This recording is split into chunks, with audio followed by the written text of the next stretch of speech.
Rising some 3,200 feet above the valley floor, El Capitan sits at the west end of Yosemite Valley. El Cap is the 8th largest single rock in the world, and it's estimated to be about 100 million years old. When climbing or simply walking to the base of the rock and touching it, you may very well be the first person or even the first living thing to ever touch that piece of rock. It's made up of 3 different types of granite: the pale gray granite with the black speckles, the Taft granite that's slightly darker and forms the upper parts of the rock, and the diorite, the black sections on the southwest face that form what's called the North American Wall. The North American Wall is named because of its similarity to a map of North America. El Capitan means the chief or the captain in Spanish, and was originally called Tutacanula by the Miwok, the Native American people who lived in the valley for thousands of years prior to being discovered by outsiders in 1851. My name is Jeff Bargin, and this is the High Adventure Podcast.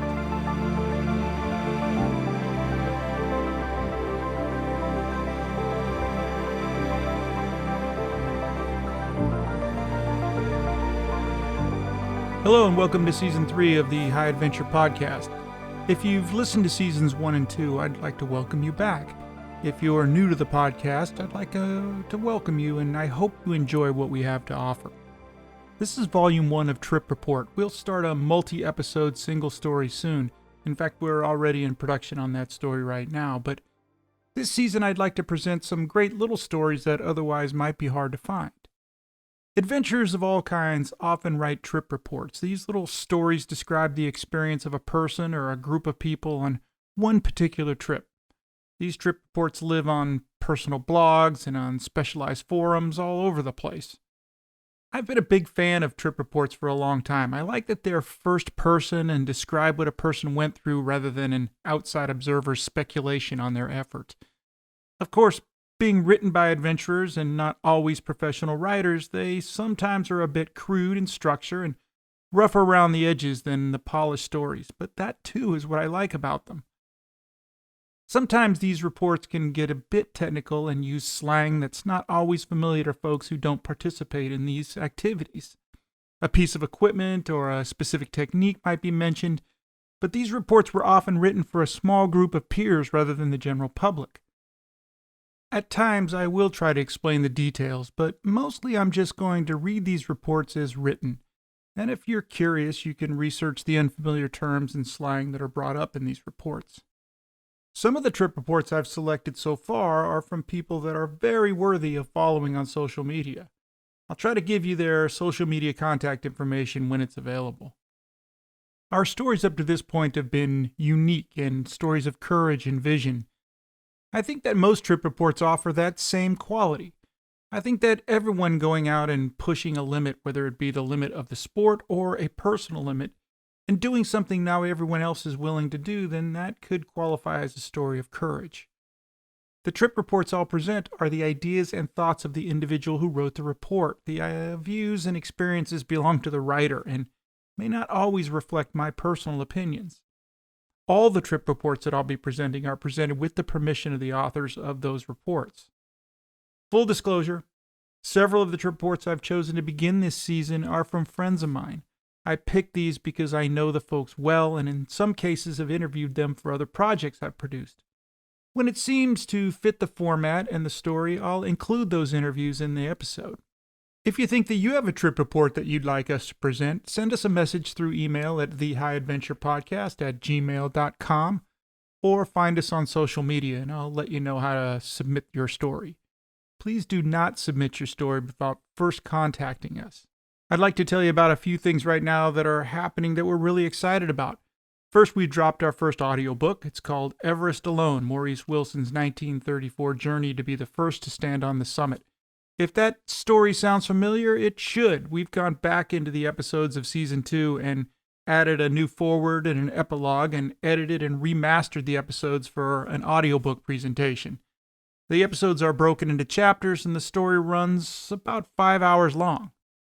The cost of the new audiobook is $5. That's it. Less than a cup of specialty coffee that will give you maybe 10 minutes of enjoyment. We're giving you over 5 hours of content for $5. You can order your digital download from our website, accidentalproductions.net. At the top of the homepage, you'll find the book title link that takes you straight to the store. For those of you interested in our film Assault on El Capitan, we have a limited number of DVDs available. The DVD version has over 90 minutes of added content, including a short film on Ammon's base jumping accident and extended interviews with the entire cast of Assault on El Capitan. The next little thing we're asking this season is for you to help us out a little bit and help us continue to bring you these stories. If you enjoy an episode, please go to our website, accidentalproductions.net, and hit the donate button. We're asking for $1 an episode. That's all. If we give you any break in your day or any level of entertainment, it would mean a lot to us and, frankly, our monthly expenses if you gave us $1. We're trying not to load up the podcast with advertising, so anything you drop on us will directly help us produce these episodes. In the last couple of years, we've all witnessed podcasting explode. I get a lot of questions about how to start a podcast and how to manage the media and the workflow of an ongoing show. Well, here's the tip of the day. It's blueberry.com. Blueberry is spelled B-L-U-B-R-R-Y, and it's the premier podcasting media host. I've tried others, but have always come back to Blueberry. Here's the thing. To get a podcast out, you have to produce it, you have to upload it, and you have to try to get it on all the podcast platforms out there in the world.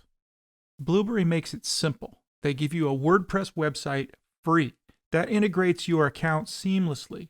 You press a couple buttons on the screen, and your show is linked to the website and sent to all the podcast platforms. That's it, all of them. And again, tech support is top-notch. They have experts that talk you through any question you may have. Blueberry also hosts webinars and their own podcast on how to produce your podcast. There's no contracts. You can cancel anytime. You can also easily move your show over to Blueberry from another host. If I get asked about how to start a podcast these days, my first piece of advice is to get a Blueberry account. And you're a couple steps away from being heard worldwide. This volume's trip report comes from my friend Sean Warren. Sean is one of the quiet and supremely talented big wall climbers working in Yosemite these days. Sean lives in England and travels to the U.S. in the spring and the fall each year to climb Yosemite's big walls, and his preferable way to do it is solo. Now, there's a distinction that should be noted when talking about big wall climbing and the styles in which these big walls are climbed. Big wall climbing has traditionally been called aid climbing. This kind of climbing relies on pieces of equipment to make progress up the rock. This is necessary due to the featureless nature of the rock that will not allow climbing using solely your hands and feet. Often a route is overhanging and will take multiple days to ascend, and involving sleeping on ledges or a foldable hanging cot called a portaledge. All climbing routes have difficulty ratings, and many are listed in books with drawn maps called topos of the route, short for topographical map. These topos are meant to help climbers figure out which equipment they'll need on the route and if the route is within their skill range. Now, I can tell you from personal experience that topos can be deceiving, not only because sometimes they aren't accurate, but because looking at a 3,000-foot climb on a flat piece of paper is not scary at all. But each line and each mark on that page represents something up on that wall that's in the wind, the rain, the heat, the cold, or the darkness, and add hunger, thirst, pain, and fear, you're in for an adventure. As climbers, we climb and we try to keep injury and death far back in our minds.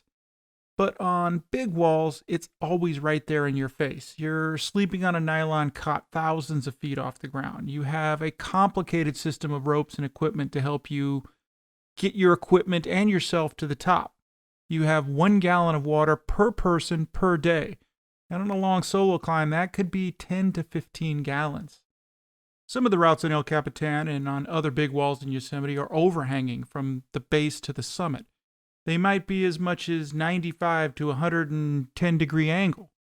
No static guidebook can prepare you for living on overhanging rock for 10 days, let alone if a storm comes in.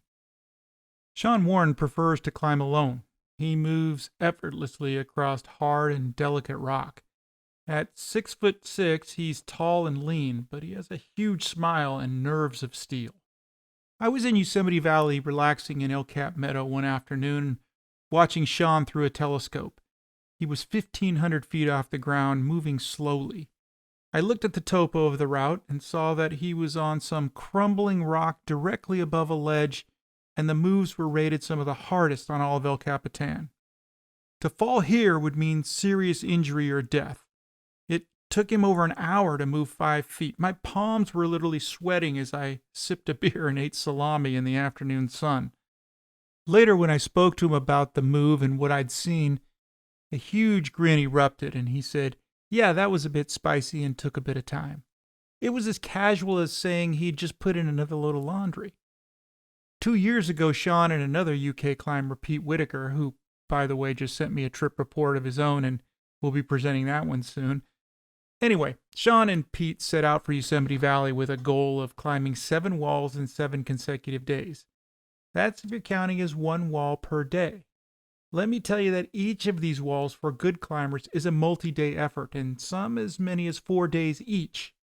Sean and Pete did complete the 7 in 7, and that story is amazing. We'll get to that one down the road. In this episode, I'm going to read Sean's trip report of a route he did solo called Native Sun. It's rated A4+. A5 is noted as the hardest rating for an aid climb. These A4 and A5 ratings mean working on very unstable equipment placements, and there's a serious danger for injury or death if you fall. Native Sun starts in a tree, and as Sean will describe, you literally have to climb a tree for about 30 feet and then leap out of the tree and grab for a small ledge to start climbing the wall. At Sean's height, his leap is not as long as what most people have, but as you'll hear, he downplays that danger as well. Before we get started, I want to clarify a couple of things. When Sean discusses hooking is a way of climbing when there is nothing to put equipment into, there's no crack, there's no feature, but there might be a little divot, there might be a little hole, and you hang little bent pieces of metal on there, clip your gear, and stand on those things. They can go over the little lip of a piece of rock, they can go into a hole. There's a number of different ways that hooking takes place, and it's very, very sketchy and very scary for the most part. He also mentions a route called Zenyatta Mendata. Zenyatta Mendata is a route not too far away from where Native Sun is, and it's another very, very difficult route that is done by only the best climbers in Yosemite. It's also a very, very steep and difficult route. And now, Sean Warren's account of climbing Native Sun solo on Yosemite's El Capitan. I've been climbing all day. I feel psychologically exhausted, slightly dehydrated, and I'm definitely ready to be in my ledge chilling. Below there is a magical but very spicy corner of equalized beaks and small copperheads that tested my nailing prowess. The feature ran out, and I had to start hooking flakes that moaned and creaked in a way that twists your guts the same way it feels after a near-fatal mistake while driving. I keep moving over this terrain, tingling with excitement and fear over a lone copperhead on the wall. It's the only way I can make upward progress. I test it. It looks good. I really bounce on it this time, and it's still all good. I see my next hook. It's a long way up. It'll be a blind placement, but I get up nice and high, a little higher, then a little higher. Just as I reach the edge, ping! This jolts me awake like I've been tasered. I have a cold sweat and I'm breathing very hard, a feeling I've never felt before. Luckily, I'm in the sanctuary of my portal edge. It's a night before I climb the crux of this wall, and I'm not falling to my certain death. It's all been a very vivid dream. In Yosemite, my mind, body, and soul feel so much clearer than in any other time in my life. As soon as I drive past Fern Spring, I know that I'm home. It might be only for a few months a year, but this is the place I love and cherish most of all other areas that I've lived, climbed, and traveled. Seeing the Yosemite Valley family always brightens my day, whether it's old members or new. We are all here for the same reason. After catching up with some friends, it's time to gather my supplies and what knowledge I have of the climb. This fills me with joy and a little apprehension. I ask some people about the crux, the Coral Sea it's called. Some say it's real gnarly pitch with dire consequences, while others are more aware of my mindset leading into this climb and say, it'll all be good. It's all there. I put these good thoughts to use and try to erase the negative and scary thoughts going through my mind about that pitch. Having done multiple walls, getting my stuff to the base is actually enjoyable, not the back-breaking logistical nightmare it was on my first couple walls. On the approach, I run into Pete, John, and Chris, who are standing around the base getting ready for their climb up the mountain on the third ascent of a route called Heartland, a route which wanders through the black diorite of the North American Wall. Their psych levels are high. I don't know if it's because their haul bags are full of many concoctions of booze or if they're just happy to be doing some vertical camping. The first day of climbing and fixing starts in the strangest way possible, in a tree. Balancing on a dead branch, I had to splint and equalize somehow. I commit to a mantle. Once committed, there's no going back. The rest of this pitch I spent wearing the rust clean from my not being in ladders for a good few months. Many tangles later, I made it to the roof where there are more firsts for me. A flake that runs out in a roof that you have to hook along. This was absolutely wild and the most improbable thing I'd done on a wall. The belay is here, all natural, no bolts, and upward-facing pro is needed for my solo anchor, but that's a problem for the next day. I wrap off very pleased that I'd made the right decision on what was already a magical route. Day 2 of fixing, I clean the first pitch, and I'm presented with the multi-directional belay problem. Pete Zabrock had told me of tensioning the haul line to the tree I climbed the previous day at the base, but Chris was sure you could get cams upward. I still don't know how things were tied, and it looked right mess. But it worked and was safe, so I launched myself at the pitch, and with all the rust gone from remembering how to climb the day before, this pitch turned into another sweet section of climbing which brought me to a lovely ledge before the Coral Sea. Glaring up, I can't make out any features. Just a few bits of tat showing lower outpoints. My stomach turns a little and keeps niggling while I rap to the ground, constantly staring up at that pitch. The next morning is a relaxed one. I know there's no climbing today, just chilling and then hauling my stuff up to the high point and committing to the wall. I spend most of my day relaxing, eating well, chatting with a few guys around the route, and getting all the info that I can. I say my goodbyes in the meadow, then head off with my last load of food. It's a lonesome walk, but my mind feels strong and ready to climb the sweeping sea of granite above me. The haul goes without problems, and soon I'm on a ledge enjoying wall life. I doze off easily, content with my decision. Ping! I'm awake now. Sleep will not come after the dream nightmare, as today is the day I've been mulling over for the past 5 months, since I'd done Zenyatta Mandata. The next step up in aid climbing for me is today. After breakfast, I put on my rock boots and venture up the bit of free climbing to an intermediate belay before the tricky aid climbing starts. I fix my ropes back down to the belay and start racking up for the pitch that I've climbed so many times in my head preparing for this route. Every piece I clip to my harness, I'm checking in minute detail. I just need everything to feel perfect. Once racked, I find myself standing there motionless.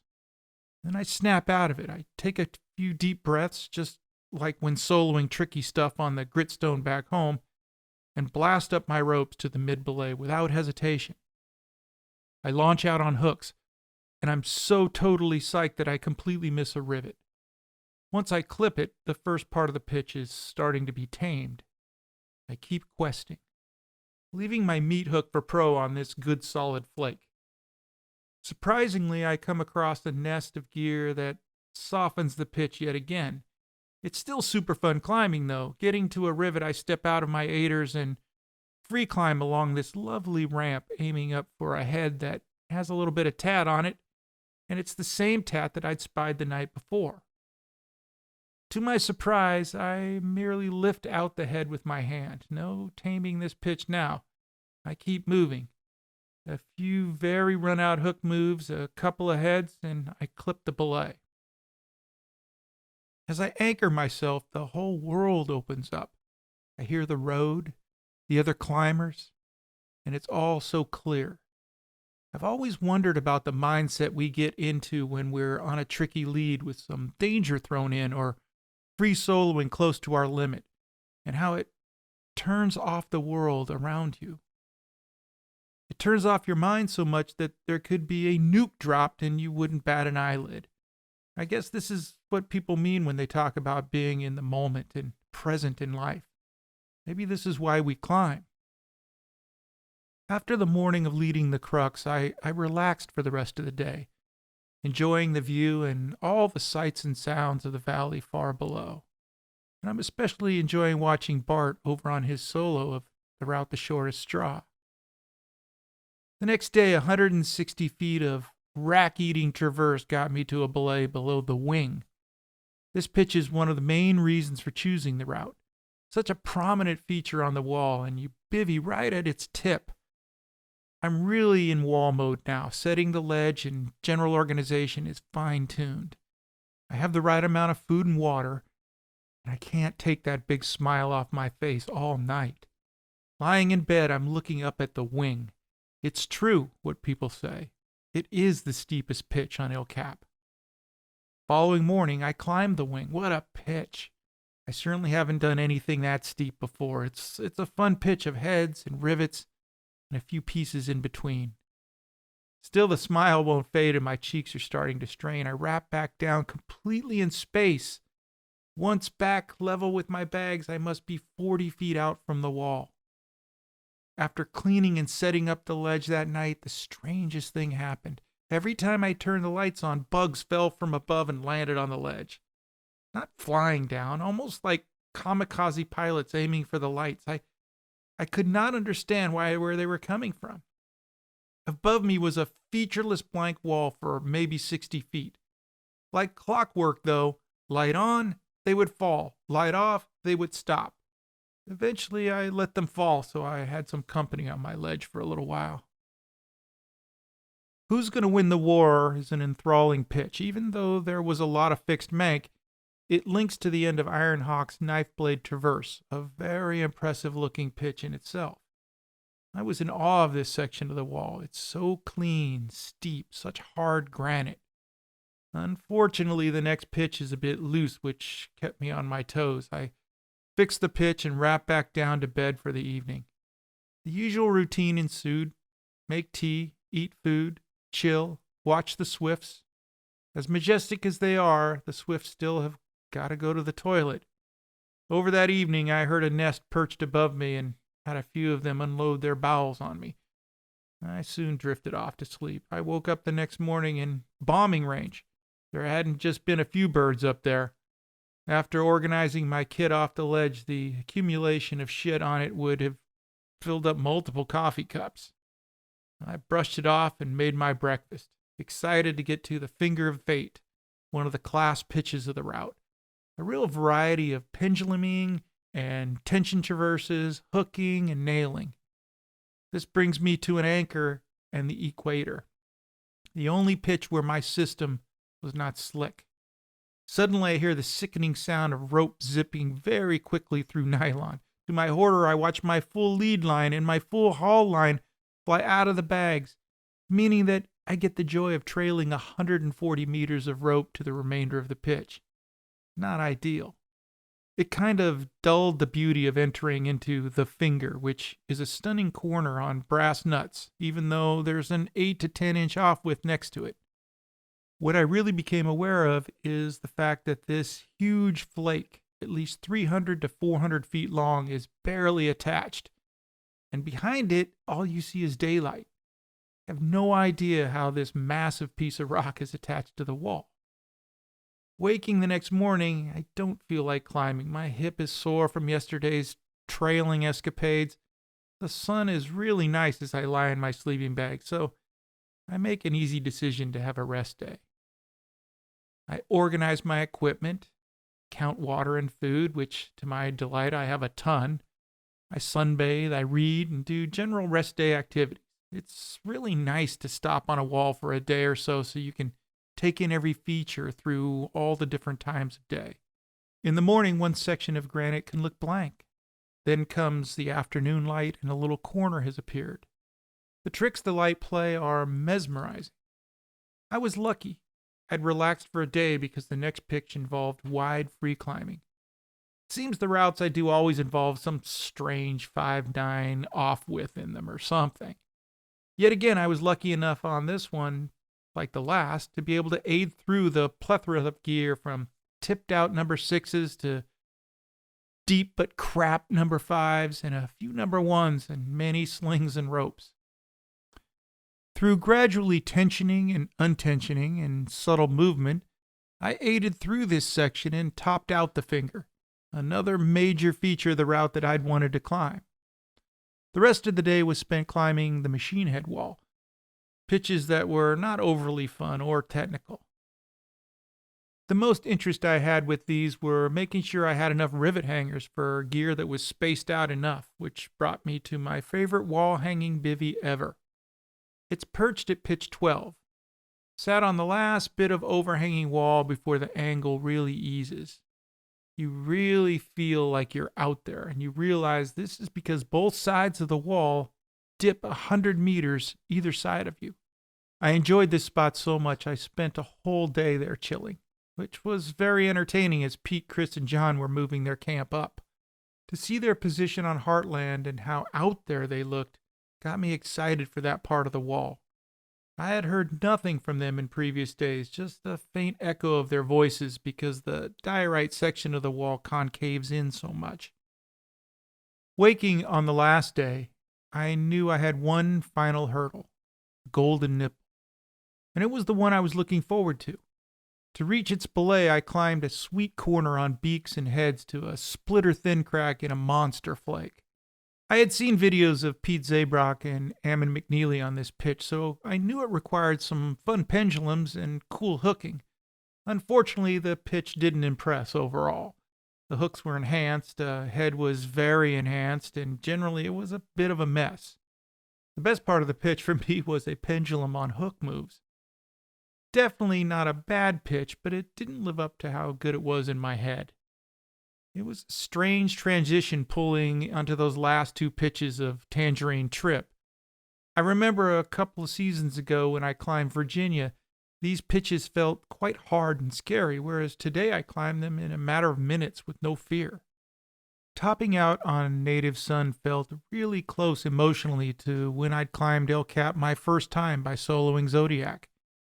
I felt I'd pushed my limits a little over the level I had previously been comfortable with, but never so far that I completely broke down. This is the joy of aid climbing for me, testing your mind. Whether it's just tricking your mind to stand on shit gear, then forgetting about it once you've moved past it, or managing your mental strength to stay strong and calculated over a 10-day period. As always, proper and prior training helps, but not physical training. It's all mental. By making sure your kit is right, your systems are dialed, and you've spoken with the negative and sometimes quite scary demons that tease you of the dangers of climbing tricky aid. Native Son, the best route I've ever climbed. I had the chance to interview Sean a while ago, and here is that interview.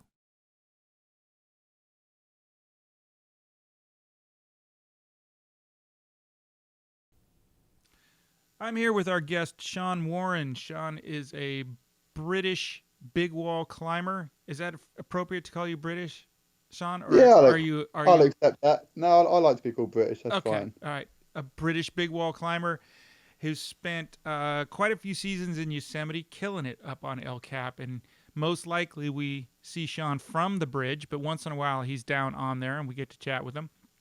And I spend a little time with him in the spring and a little bit in the fall.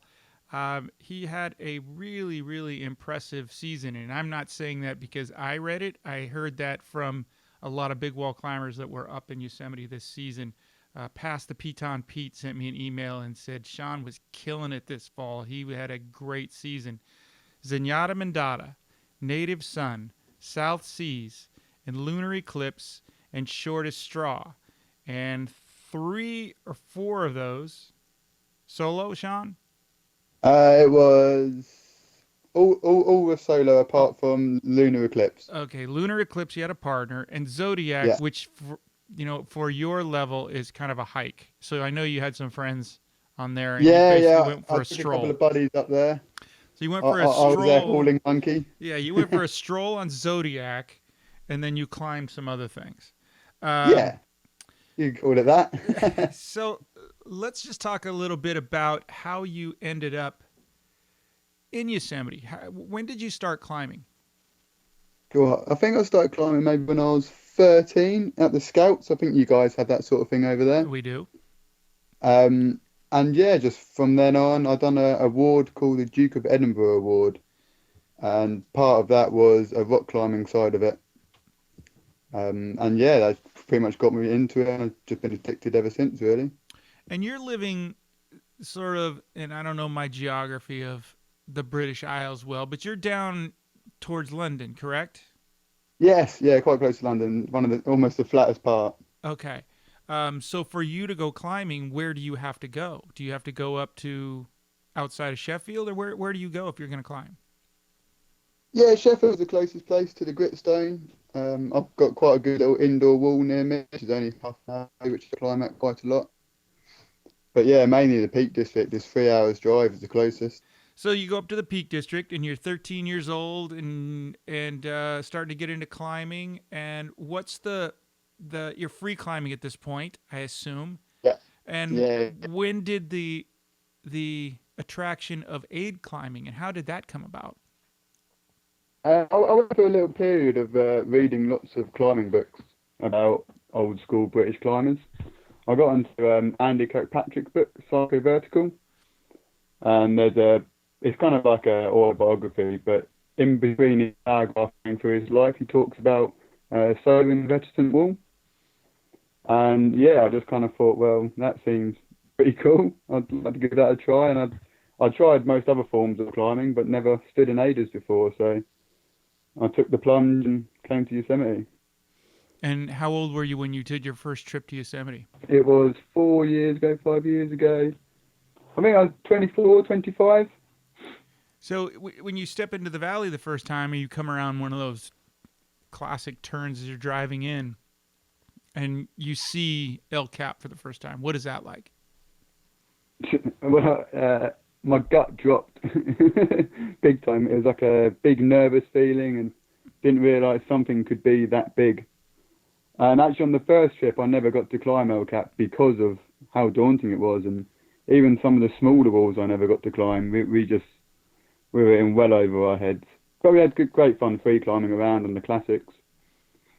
And did you have a chance to meet some of the locals, or did you kind of stay on your own? How did that work? No, we're pretty motivated on our own. We spent time in Camp 4, as usual. That was our haunt. That's where we stayed. But yeah, we're pretty much. Rarely went to the bridge actually. We're usually just climbing all day, and then, as typical of Yosemite, getting back super late because lost on the walk down or the rappelling, or you know how it can be. Yep. We've all been there. We've all been done those humps and rappels in the dark. I've had my share of them Exactly. for sure. Never planned. Not one of them I wanted to do in the dark. No. So you did your first trip, and you came to Yosemite, and you went back home and started reading more books and started dreaming, and came back. What was your first El Cap route? First El Cap route was Zodiac. Okay. 3 years ago or 2 years ago now. Managed to solo that one, and yeah, in between the first trip and then, all it was just reading books and people you've had on the show. I bugged Mark Hudon, I bugged Pete, I just bugged everybody for all the beta you need to be able to solo a big wall. And that was even before I even met the guys. I'd obviously read about them prior. And yeah, they just got me so psyched, and I managed to pull off Zodiac over 7 days. Wow, that's impressive.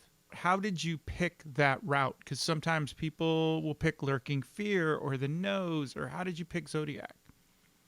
Uh, I really, I really enjoyed the fact of a lot of it for me would be pure aid. I would be in my aiders the whole time.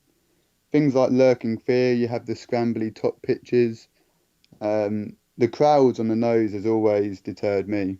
And yeah, same again, chatting to people in the valley, they just said, go do Zodiac. I'd obviously done a few smaller walls prior to doing Zodiac, and they heard my experience and said, yeah, you're going to be absolutely fine up there. As long as your soloing ability is the same as with a partner, eh? Right. So, what walls had you done to prepare for that? We've done the west face of Leaning Tower. Mm-hmm. Also done Wet Den and Daydream on the Leaning Tower, the Prow on Washington Column, Mm-hmm. South Face, and then done some other little ones like Gold Wall over on Ribbon Falls Wall, which was really fun, Mm-hmm. and also the Lost Hour Spire right from the floor. Oh, okay. The do- So you paid your dues a little bit. You marched up the path to the to El Cap. And oh, for sure, yeah. did you do all those routes solo, or how or was Zodiac your first No, solo? Zodiac was my first solo as well. All of them was with the previous partner that I climbed with on that first trip where we went free climbing. Mm-hmm. Yeah, and then he kind of fell out of the love of it a little bit, I think, and so I kind of just went for it and went solo. I Well, haven't really looked back since.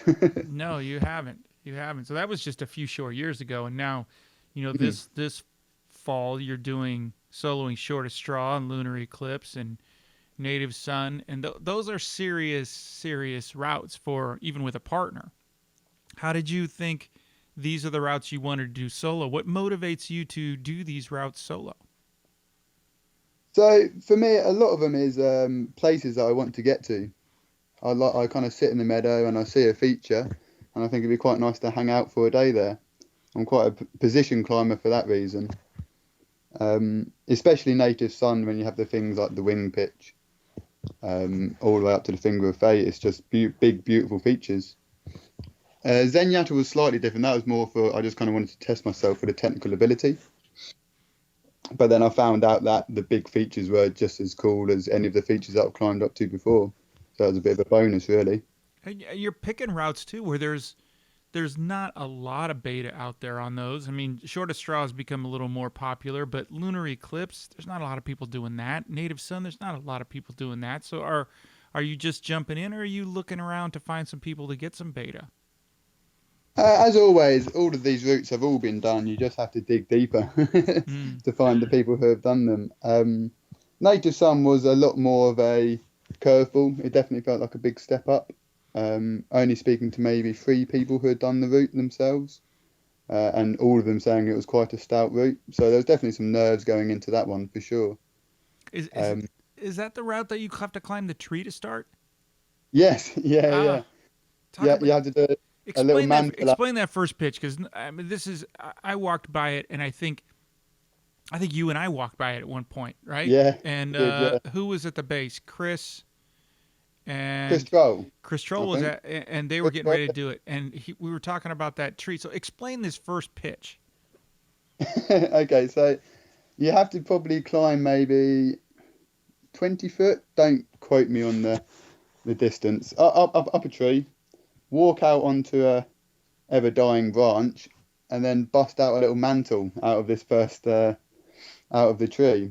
But because of the how dead the branch is, luckily Eric came up with a really good idea of kind of tying a lot of the branches together, almost to kind of make it a lot stronger. And from doing that, it felt just so much fun and such a weird experience to tie trees together to then be able to get onto the wall.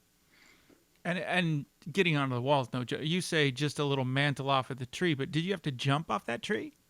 No, oh, luckily I don't. No, you don't, because you're huge. I mean, for the listeners, Sean's what, 6'5", 6'6"? Yeah, 6'5", yeah. 6'5", and with a wingspan, ridiculous wingspan.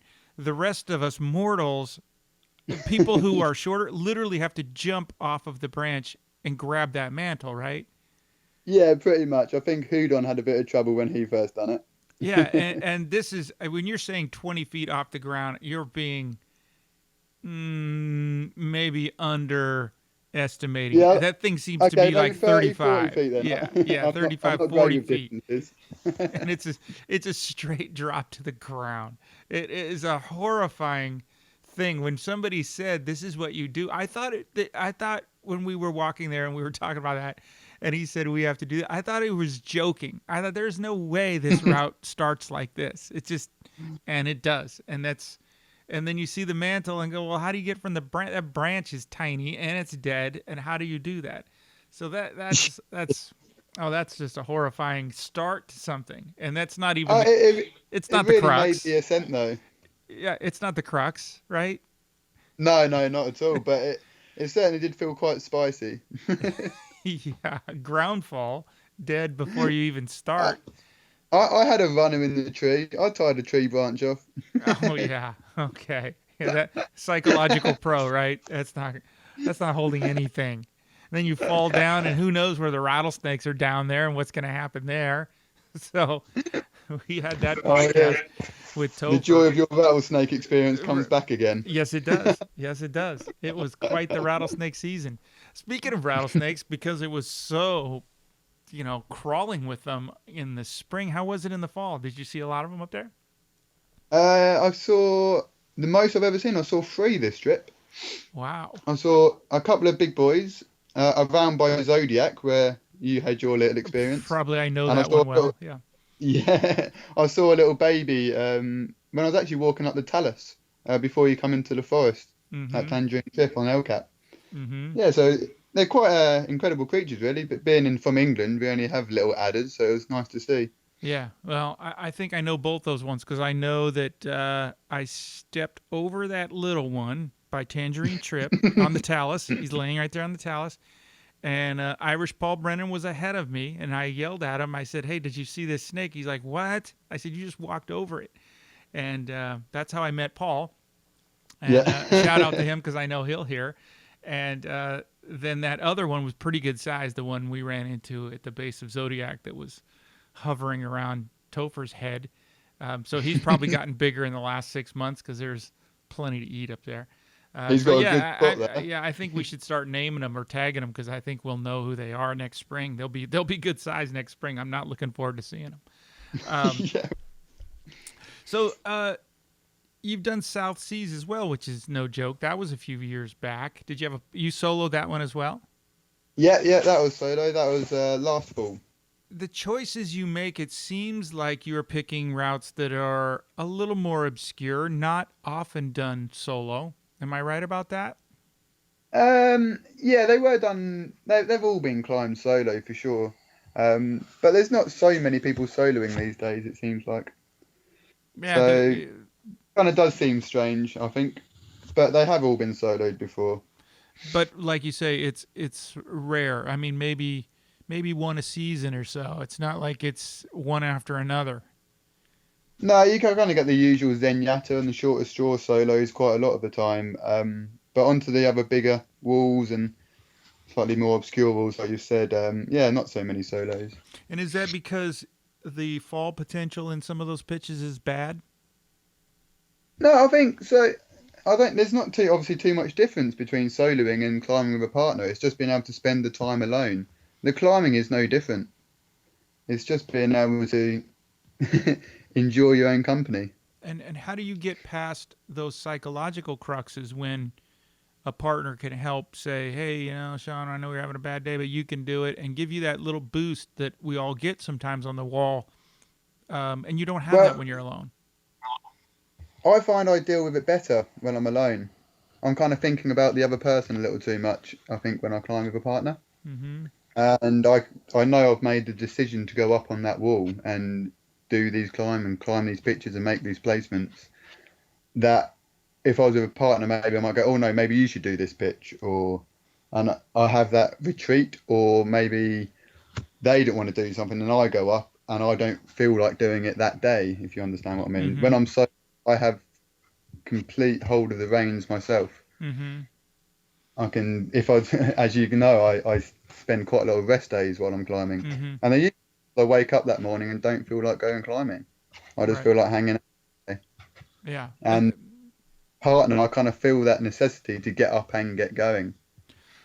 Right. And because you're soloing, taking a rest day can be a rest day. When a rest day with a partner on a wall and you're sharing the ledge, that's not a rest day. You're wrestling all day long just to move Exactly, around. exactly. So yeah, two people on a ledge is not a rest day. Two people on a ledge for more than one day is like, how are we getting down? That's the time you're talking Yeah, about bailing for the whole day. I yeah. spent I've never had a rest day with a partner ever. I spent half a day on a ledge having that discussion once, and it's just let's just get down as quick as we can, and then you just can't get up Yeah. fast enough, and you know never see that person again. Hopefully. Um, so, but now your technique and your are you soloing with a gree or are you using a solo device? I'm sorry with Gregory, but don't tell Petzel. No, no, I won't tell them, especially if you've modified it. No, no, it's unmodified. So still, Unmodified. All right, yeah. so they make soloing devices. I have one called a Solo Aid, which I use, and I don't want to oversell. I am nowhere near Sean's ability of solo. I solo single pitch stuff, um, but I use this Solo Aid thing, which a lot of people don't like because it's kind of clunky or whatever. But it's made for that. So, what's the decision to use a device that is not made for a solo protection device? It's a device that I already had and it worked. Uh, It obviously saved me buying a new device, and I quite like it. I don't do much free climbing while I'm soloing, mm-hmm. so there's no need for the rope to pay really slick. Mm-hmm. And I move quite slowly when I'm aid climbing. I like to take my time over the pitch. So yet again, I don't mind having to feed out the rope every other move. I think if I was going to do different styles of soloing, trying to do things a bit quicker, Mm-hmm. I think I'd definitely go for one of the actual devices that are designed and manufactured for soloing.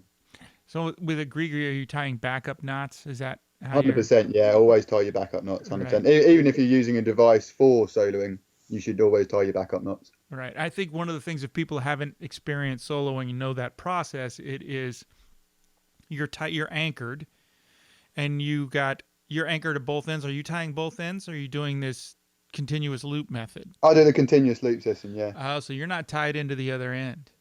No, Oh, Sean. yeah, Sean. Is that a good idea? yeah, 100%. That's Hudon's idea, right? Yeah, He loves the continuous loop method. he does, and most soloists do.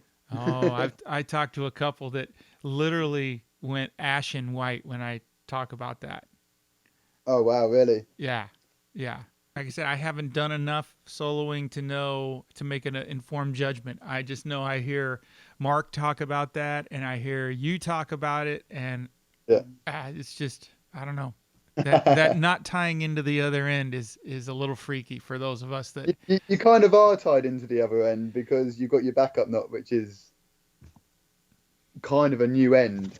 yeah yeah. And are you doing it that way because of weight? Because then you're not carrying the whole rope. Is that? But you are carrying the Yes. whole rope, right? No, you're not carrying all of it. Okay, so it's a weight issue. Weight and ease issue.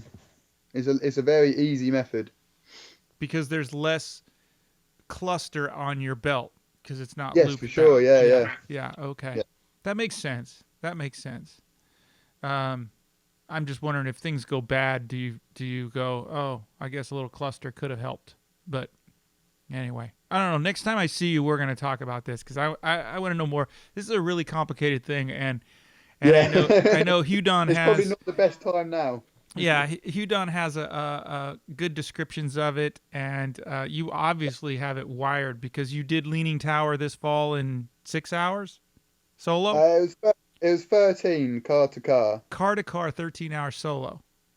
So Yeah. that's so this obviously this continuous method is fairly quick for you. It works. Yeah. That was the main thing that slowed me down that day, though. Oh, really? Really? Yeah, by having the second rope. But like I say, maybe another time for that.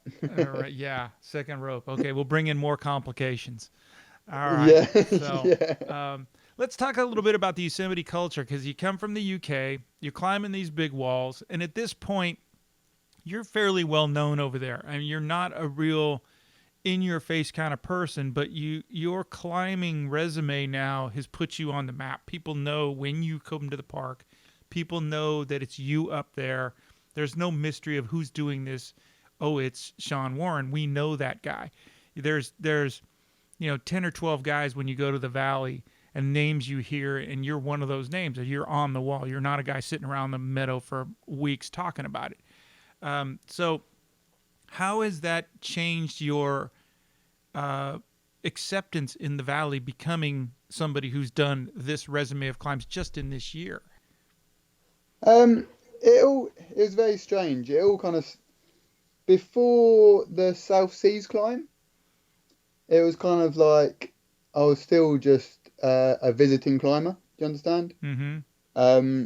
But then for some reason, and it's probably just because I was on that big stage for so long. I was up on the South Seas for nearly 14 days, and I think when you're on the big TV screen for that long, people are gonna start to wonder who the hell is that up there for that long. Mm-hmm. And it almost seemed that after South Seas, that's when it all started to kind of. It was almost like an acceptance, yeah.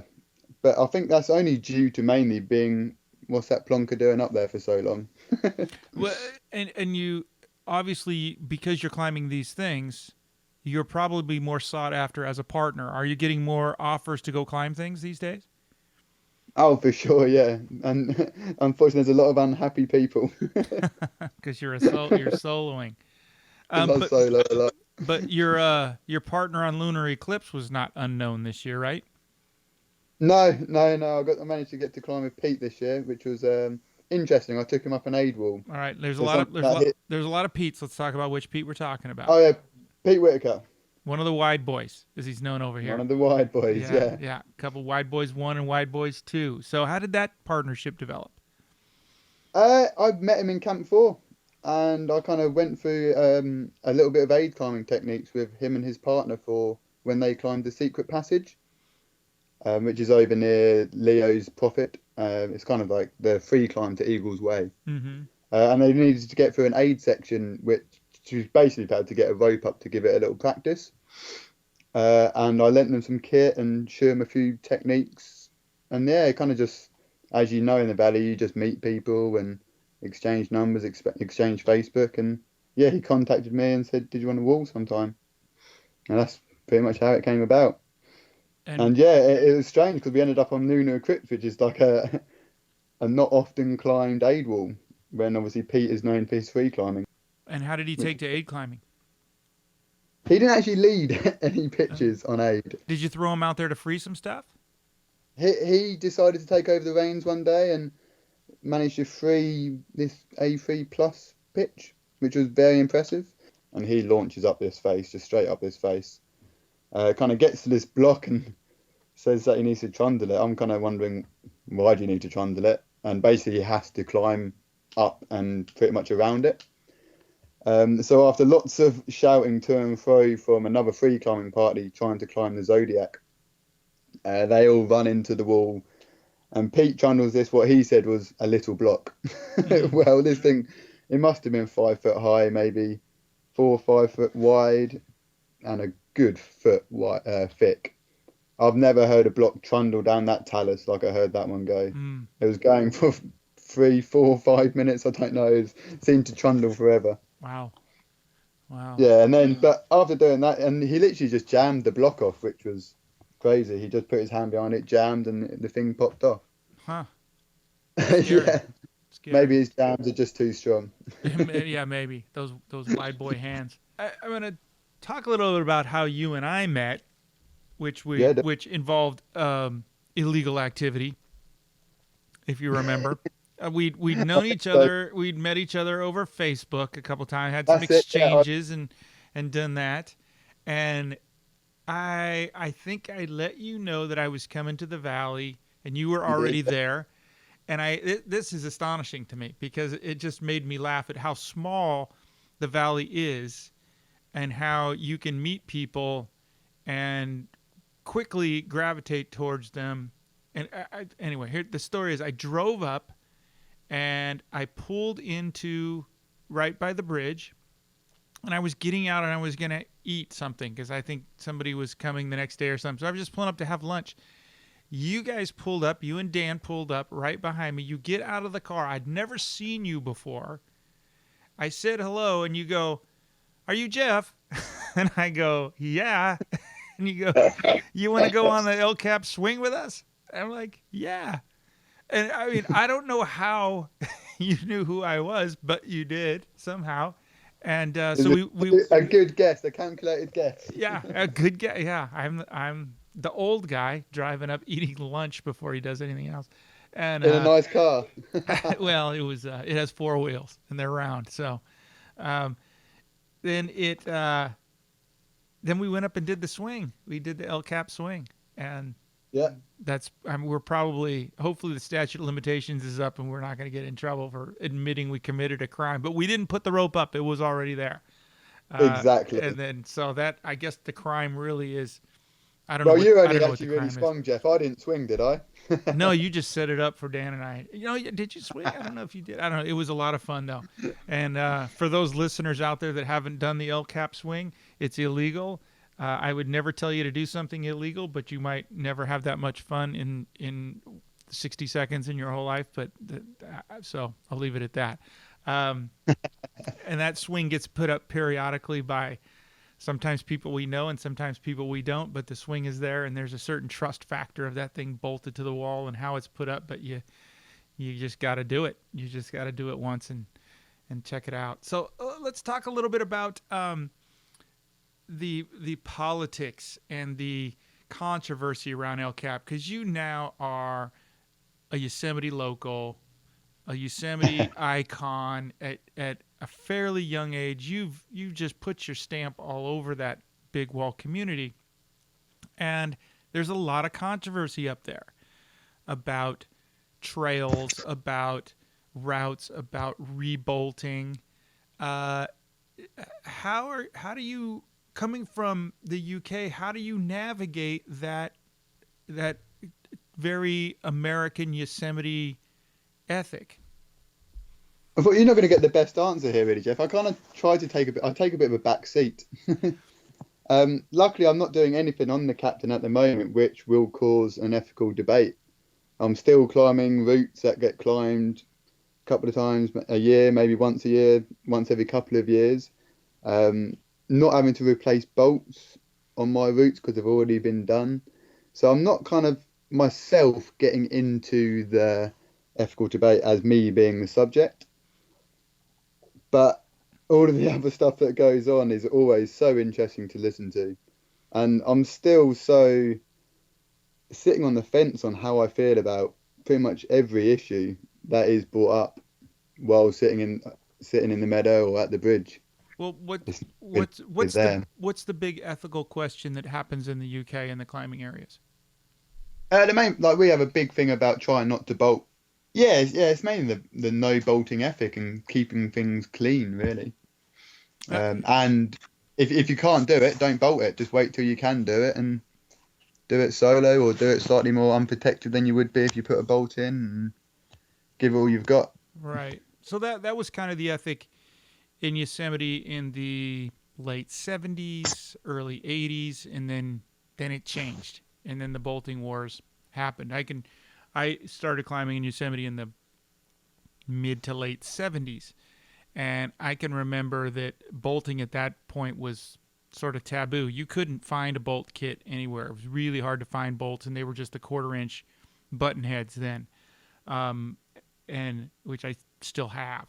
But the bolting has completely changed. I mean, there's bolts everywhere in Yosemite, in places you've never seen. In free climbing routes that we free climbed in the 70s, somebody has gone back and put, some cases, 2 and 3 bolts in between the existing bolts that were there, almost turning it into an aid route, and certainly a very, very tightly bolted sport route, which they used to be kind of I wouldn't even consider them run out free routes, but they were, bolts 20 feet apart. Now there's Yeah. bolts, 6 feet. Body length is kind of the rule of thumb, it seems.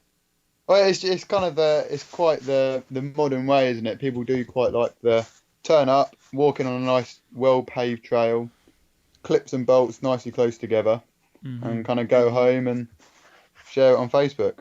Right, But right. there's always the people out there trekking for hours on end to maybe climb a route that hasn't been done in 30 years. And Mm-hmm. they're out there, they're still out there, which Yeah, is why the whole bolting thing in Yosemite is weird. Like, that's why in some cases it's okay, and other cases it probably isn't.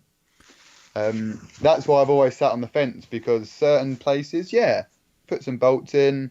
It gets climbed a lot anyway. Maybe people have hurt themselves there before by trying these things when they're not the right experience for that area. mm-hmm. So they've put a bolt in.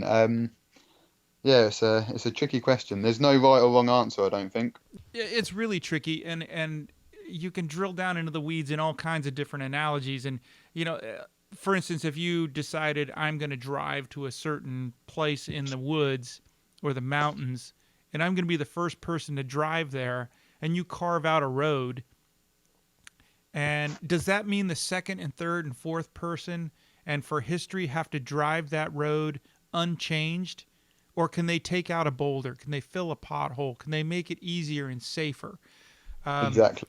and I don't know how I feel about that either. I think that may be a bad analogy, but it's sort of the same No, that's, kind of thing. it's one of the better ones I've heard. It's a good analogy. And I'm trying not to be the old guy that howls at the moon and say back in the day when we used to climb, because the world changes, everything changes. Yeah, for sure. Yeah, I certainly agree with it in that way, 100%.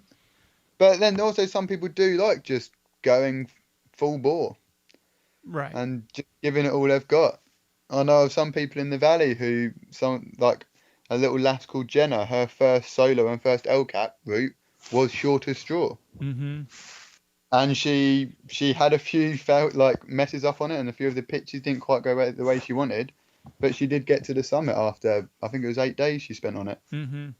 Mm-hmm. So it can work, but I think obviously Jenna maybe had a massive experience through all types of climbing before she got on that. Right, right. She's So bringing a wealth of other experience that are yeah, relatable. Um, I think I'm talking more specifically to folks that spend 10 hours a day in the gym to train for a big oh wall when okay, that yeah, may not work. yeah, okay, yeah, I get where you're coming from now. Yeah, no, it definitely won't work. Yeah. Um, You it's definitely won't work. I think the minute 3 o'clock rolls in and that wind starts whipping around El Cap, you're like, we'll just go down. It's Yeah, and that's unfortunate. It's unfortunate because I think everyone should succeed who really wants to, but the mountain does get crowded and it gets clogged, and it gets clogged with a lot of people that, and you've probably passed them, and I know I have. And again, I'm not a great climber, but I've passed them and thinking, dude, you don't belong up here. yeah, You need to go across the valley and do something before you come over here, because and it doesn't have to be El Cap. It could be Leaning Tower. I mean, I've been on the approach to South Face, and guys were walking up there with these massive kits, and I'm thinking, you don't belong here. yeah, You didn't do the basics to even read what you need to be up on the wall, because you brought stuff that you're never going to need.